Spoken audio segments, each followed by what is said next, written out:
Start करते हैं अपनी क्लास। हम क्या बोलना चाहिए, मध्य प्रदेश के प्राकृतिक भाग पढ़ रहे हैं, है ना। प्राकृतिक भाग में आज हमारे पास दूसरा पठार हम पढ़ रहे हैं, तो ये हो जाएगा आपका मध्य भारत का पठार। इस मध्य भारत के पठार का जो निर्माण हुआ है वो विंध्य शैल समूह के विंध्य शैल के अपरदन से हुआ है और नदियों के निक्षेपों से हुआ है।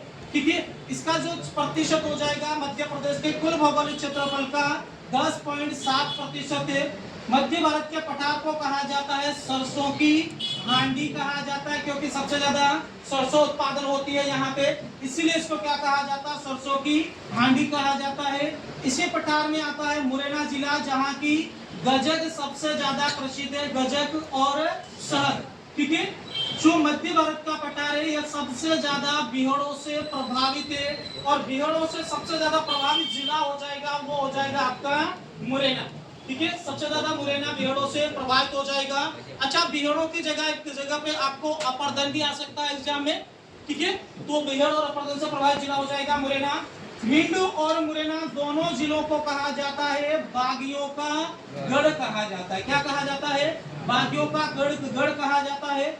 मुरैना के मितावली में आपका यहाँ पे 64 योगिनी जो मंदिर बना हुआ है ये दुर्गा माता को समर्पित है, दुर्गा माता का मंदिर है। और जो ये मंदिर है ये आपका वृत्त आकार में बना है, वृत्ताकार में बना है।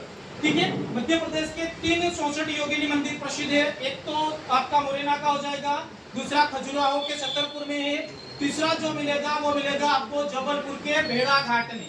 ठीक है, ये 3 प्रसिद्ध है। इसके अलावा और भी हो सकते हैं, लेकिन प्रसिद्ध सबसे ज्यादा 3 है। ये कई साल मतलब प्राचीन बने हुए मंदिर है इसमें।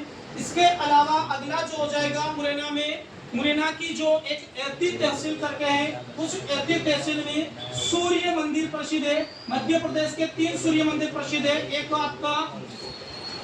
तो हो गया आपका सूर्य मंदिर जो आपका मुरैना में, दूसरा हो जाएगा दतिया में, ठीक है, चित्रगुप्त सूर्य मंदिर करके है, और तो तीसरा हो जाएगा वो है सागर के राहली में करके है। ये राहली का किला है, वही पहले प्रसिद्ध है। ये पटवारी की एग्जाम में पूछा गया था, राहली का सूर्य मंदिर कहाँ करके, सूर्य के आपके सागर में। भारत में सबसे ज्यादा सूर्य मंदिर प्रसिद्ध पूछा जाएगा तो वो है उड़ीसा के कोणार्क में। उड़ीसा के कोणार्क का जो मंदिर है वो विश्व प्रसिद्ध है। ठीक है, और मध्य प्रदेश में 3 प्रसिद्ध है आपका, मुरैना के एती में, दतिया में और सागर के राहली में। ठीक है, इसके अलावा हम मध्य भारत के पठार के बारे में बात करते हैं तो इसमें हो जाएगा भिंड, मुरैना, श्योपुर,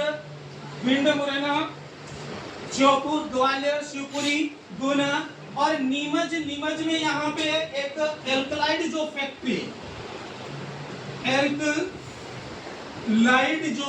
फैक्ट्री है वो यहाँ पे प्रसिद्ध है। और ये कहाँ पर है, नीमच में। इसी एल्कलाइड फैक्ट्री में जो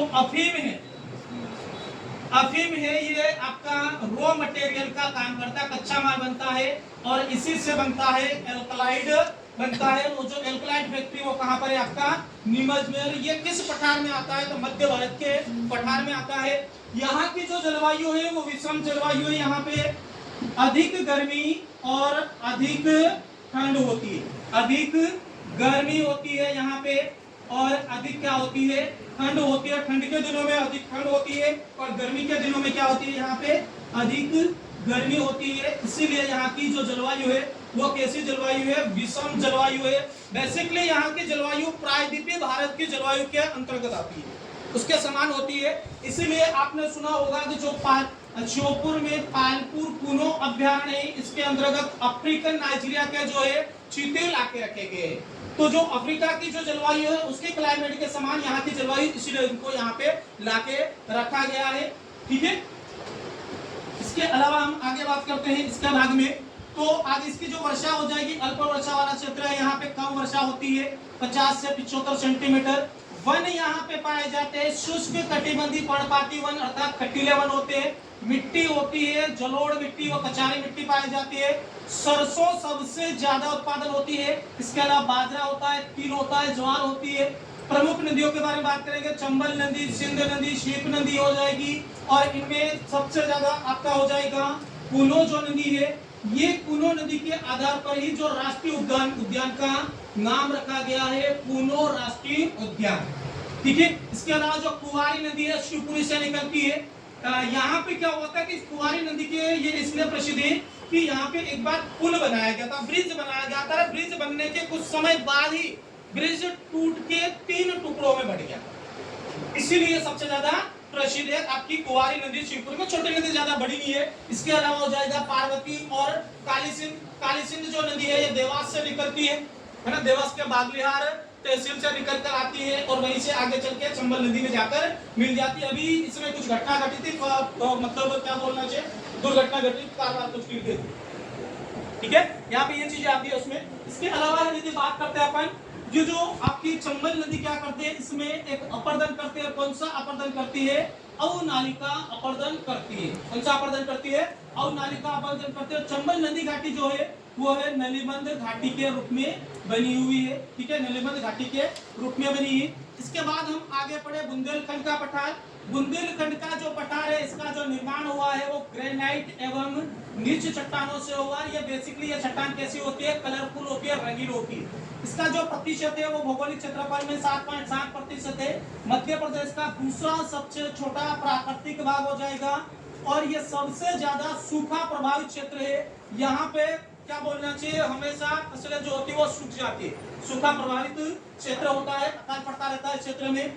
बेतवा नदी को बुंदेलखंड की जीवन रेखा और गंगा कहा जाता है। ये इंपॉर्टेंट है, ये एग्जाम में सवाल बनता है इसे।